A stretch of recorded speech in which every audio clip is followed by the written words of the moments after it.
Hai Sobat Rebahan, selamat datang di channel hiburan kabar bahan. Admin akan membacakan kelanjutan sebuah cerita novel yang sangat menarik, yang sangat seru, yang sangat menghibur, yang sangat membuat kita penasaran jika tidak mengetahui cerita kelanjutannya. Yang sangat layak untuk diikuti dari awal hingga akhir sebuah cerita novel yang berjudul The Story of Yi Chen. Tetapi sebelum melanjutkannya, pastikan kalian sudah subscribe channel ini dan aktifkan lonceng notifikasinya agar tidak ketinggalan jika admin upload video terbaru. Jika kalian menyukai cerita seperti ini, jangan lupa like jika berkenan, share juga ke teman lainnya agar teman-teman lainnya juga mendapatkan informasi hiburan di channel ini. Baik, kita lanjutkan di part ke 323 bertepatan dengan bab ke 1529. Nona besar. Ekspresi Tanaka Koichi terlihat suram ketika mendengar pertanyaan Yi Chen. Dia menghela napas dan berkata, "Tuan Yi, aku katakan sejujurnya padamu, Nona besar terluka parah sewaktu bertanding dengan Nona Skin waktu itu. Meskipun nyawanya bisa diselamatkan, tetapi kesehatannya tidak sebaik dulu dan sedang memulihkan diri di Kyoto." Yi Chen teringat dengan penampilan lembut itu Nanako dan merasa agak panik. Tapi dia menyembunyikan dan bertanya dengan tenang, "Apakah luka serius? Apakah masih bisa mengikuti pertandingan lagi?" Tanaka Koichi tersenyum kecut. "Pasti tidak bisa mengikuti pertandingan lagi. Tubuh Nona besar sangat lemah saat ini. Dia baru bisa memaksakan diri berdiri beberapa waktu lalu, tapi hanya bisa berjalan beberapa langkah. Dia hampir berada sepanjang waktu untuk istirahat di dalam kamar sekarang dan akan berjemur di taman kalau sinar matahari cerah dengan kursi roda." Yi Chen tiba-tiba merasa sedih ketika mengingat wanita yang suka tertawa itu duduk berjemur di kursi roda. Dia bertanya lagi, apakah emosinya baik? Tanaka Koichi menggelengkan kepalanya. Nona besar terlihat tidak apa-apa di wajahnya dan tertawa ceria setiap hari, tapi berdasarkan pemahamanku padanya, dia seharusnya memikirkan banyak hal. Beberapa waktu yang lalu dia bertanya padaku apakah ada seseorang yang sangat ingin aku temui, tapi kemungkinan tidak bisa bertemu seumur hidup ini. Aku tidak tahu apa yang maksud Nona besar, tapi aku bisa melihat kalau dia sangat sedih waktu itu. Yi Chen menghela nafas dan berkata, dia tidak seharusnya bertanding waktu itu. Tanaka Koichi tidak menyangka kalau Yi Chen merasa sedih untuk Nona besar. Dia juga menghela nafas. Setelah tertegun beberapa saat, dia berkata, "Benar yang dikatakan Tuan Yi. Waktu itu aku dan ketua juga membujuk Nona besar untuk tidak bertanding dalam pertandingan waktu itu. Tapi Nona besar tidak menyetujuinya." Setelah itu Tanaka Koichi menghela nafas lagi. "Ketua telah mencari semua dokter terkenal di seluruh Jepang, tapi tidak bisa mengobati luka Nona besar. Jadi aku datang ke Yanjing, lalu pergi ke pusat pengobatan tradisional Tiongkok Yanjing mencari obat dan dokter." Yi Chen menjawabnya dan bertanya, "Bagaimana? Apakah menemukannya?" "Tidak." Tanaka Koichi menggelengkan kepalanya dan berkata, "Ketua memberikan harga yang sangat tinggi dan berharap dokter ahli pusat pengobatan tradisional Tiongkok bisa mengobati Nona besar di Jepang, tapi mereka tidak bersedia menerimanya." Yi Chen menggelengkan kepalanya. Dia berada di tempat sewaktu itu Nanaku terluka hari itu. Dia tidak tahu kalau luka itu Nanaku sangat parah, jauh melampaui batas kemampuan yang bisa diobati oleh dokter barat maupun tabib. Jadi tidak peduli dokter barat maupun tabib sehebat apa, tetap tidak bisa menyembuhkannya. Mungkin di dunia ini hanya dirinya yang bisa menyelamatkannya. Ketika memikirkan ini, Yi Chen teringat kalau dirinya akan segera ke Jepang. Tidak tahu apakah dirinya bisa bertemu dengan itu Nanako di Kyoto kali ini. Dia akan pergi menemuinya jika ada kesempatan, setidaknya bisa menyembuhkannya. Saat ini Yi Chen tidak punya mood untuk terus peduli dengan Tanaka Koichi dan pacarnya, maka ia melambaikan tangannya. "Baiklah, aku tidak akan menunjukkan masalah ini lagi. Kalian pergilah." Tanaka Koichi sangat senang dan langsung membungkuk dengan Yi Chen dan berkata dengan sopan, "Tuan Yi, kalau begitu kami akan pergi dulu." Dia langsung menarik pacarnya dan pergi secepatnya setelah mengatakannya. Yi Chen menghela napas, kemudian berbalik dan melanjutkan membeli beberapa barang pendamping di toko Hermes.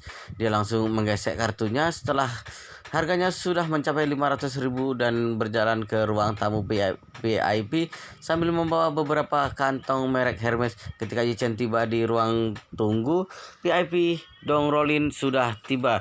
Dia melihat Yi Chen membawa beberapa kantong Hermes, lalu berkata dengan iri, "Pantas saja aku tidak melihatmu di sini. Ternyata kamu ke toko Hermes. Apakah kamu membelikan hadiah untuk Curan?"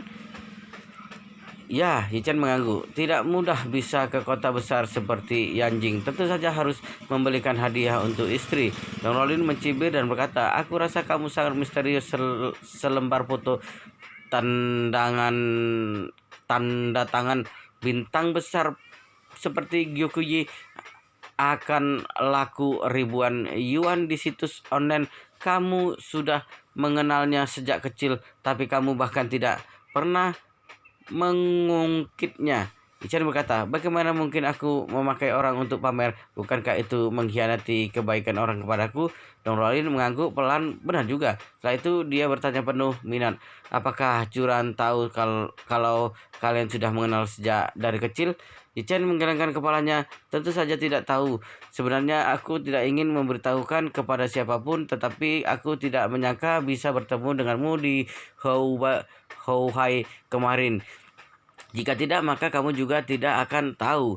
Dong Rolin berkata dengan senang, "Jika seperti itu, aku bahkan tahu dengan rahasiamu yang bahkan tidak diketahui oleh Curan. Apakah ini artinya hubungan kita lebih maju setingkat lagi?"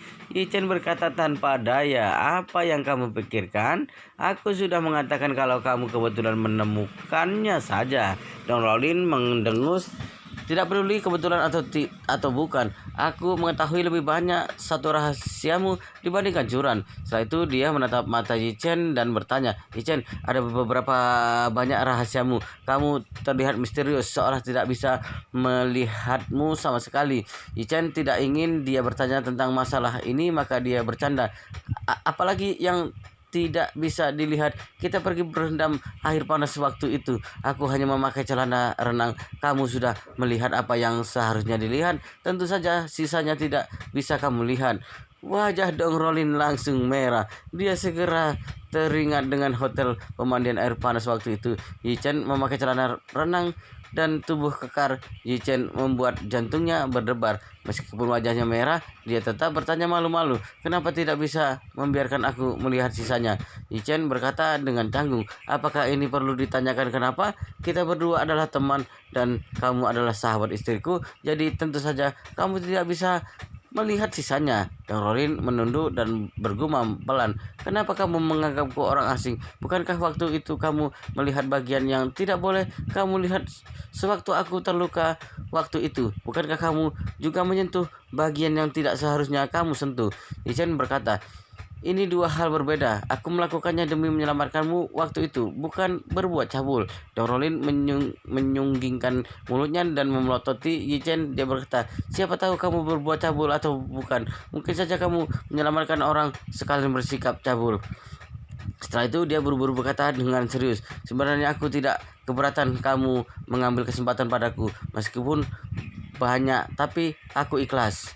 Dengan Dong Rolin menunjukkan cintanya tanpa malu dan Yichen sudah terbiasa, jadi dia hanya menganggap Dong Rolin bercanda dengannya, lalu mengalihkan topik dan bertanya padanya, "Oh iya, kakak sepupumu Kong Delong sudah mengayuh sepedanya sampai di mana?"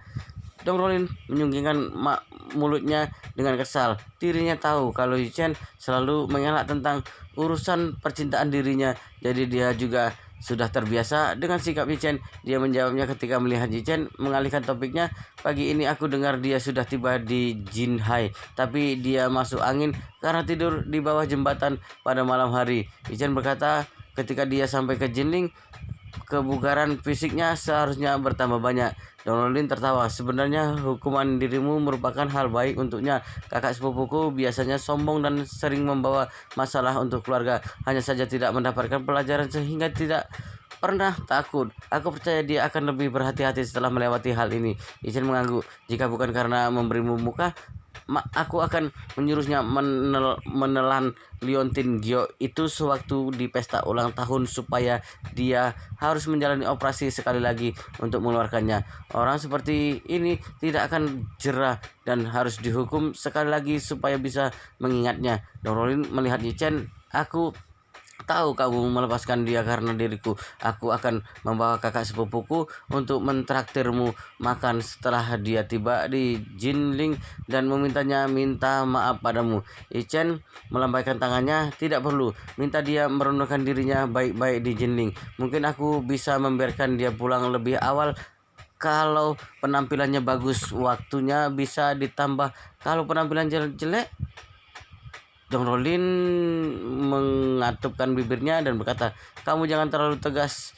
Dia akan menjadi saudara iparmu jika kita berdua bersama kelak. Meskipun hanya saudara sepupu, tapi tetap saudara ipar. Ichen menggelengkan kepalanya tanpa daya. Kamu memainkan trik ini terus.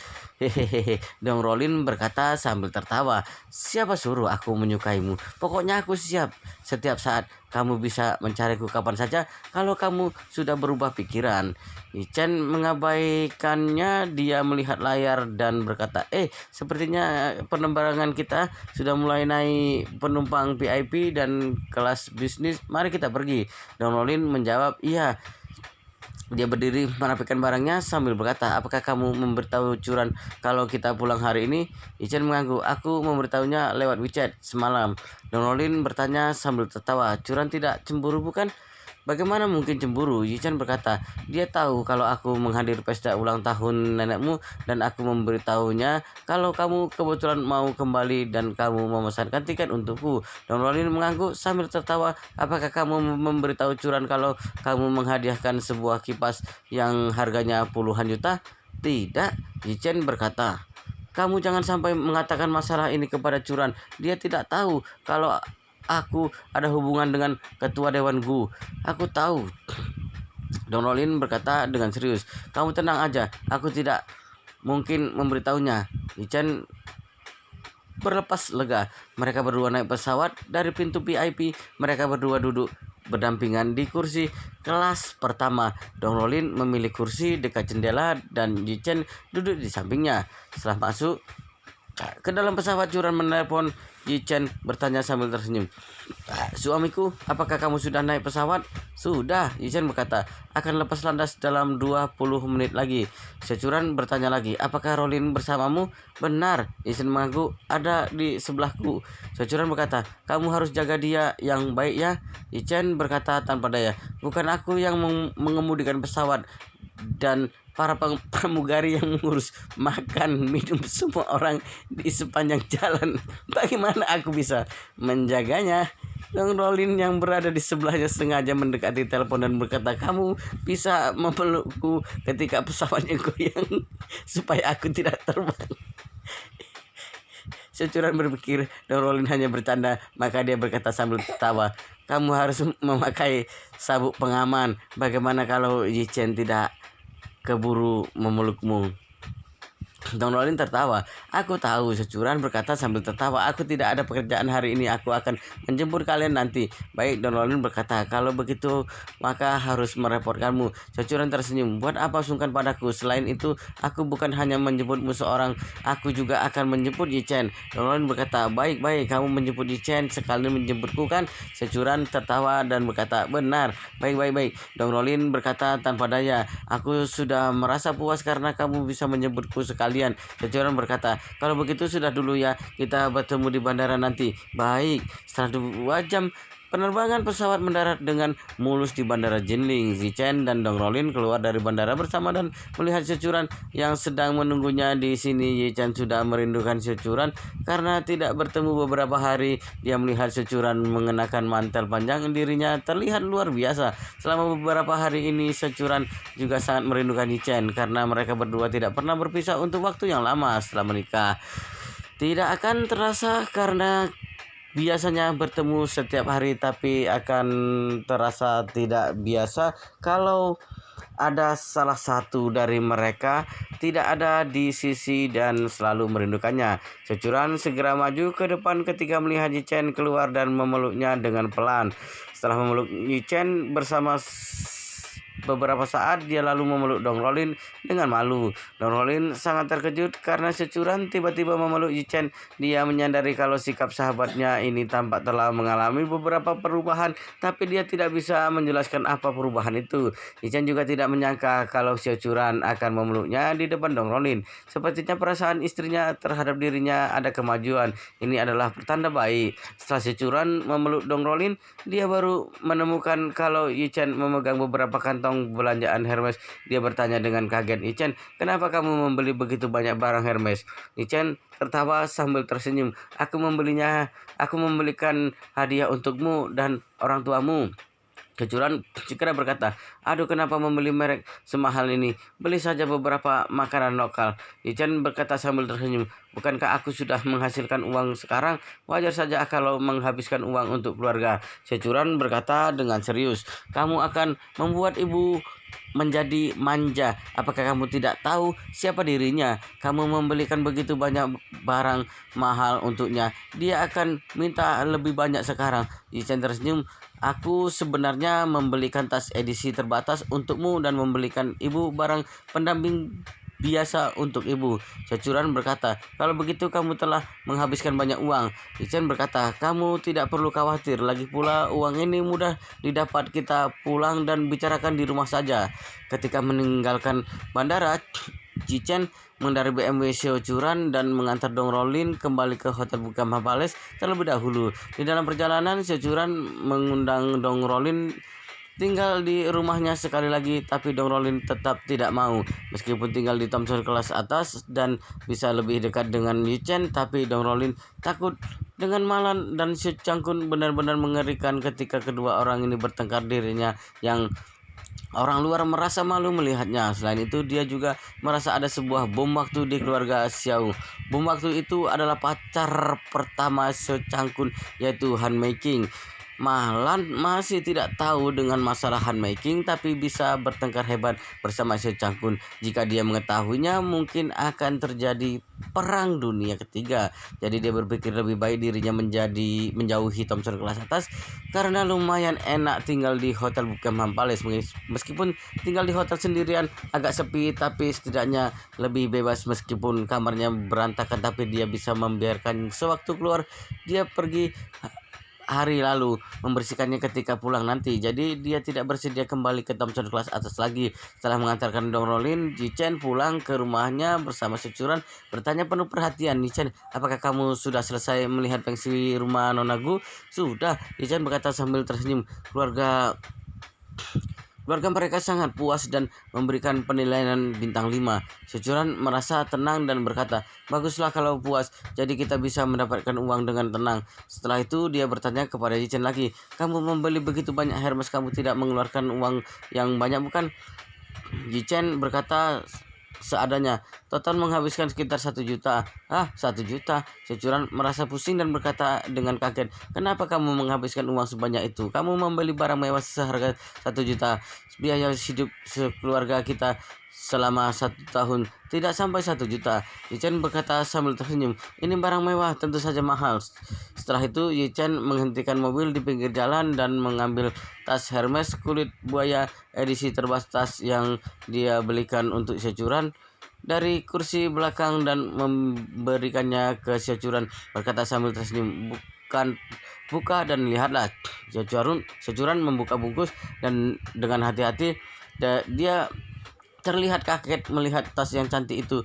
"Pekerjaan tas ini bagus sekali, kulitnya juga sempurna. Harga tas ini mahal bukan?" Yichen berkata, "Harga tas ini lebih mahal, sekitar 500.000 lebih." "Ya ampun," Securan berkata dengan kaget. "Harga sebuah tas bernilai 500.000 lebih mahal sekali." Yichen tersenyum dan berkata, "Istriku, barang edisi terbatas Hermes tidak murah, tapi kamu juga merasa harganya mahal karena harga tas edisi terbatas Hermes tidak akan turun, bahkan akan bertambah. Jika tas ini dijual di luar, maka harganya bukankah bisa 600 sampai 700 ribu, bahkan bisa lebih tinggi lagi.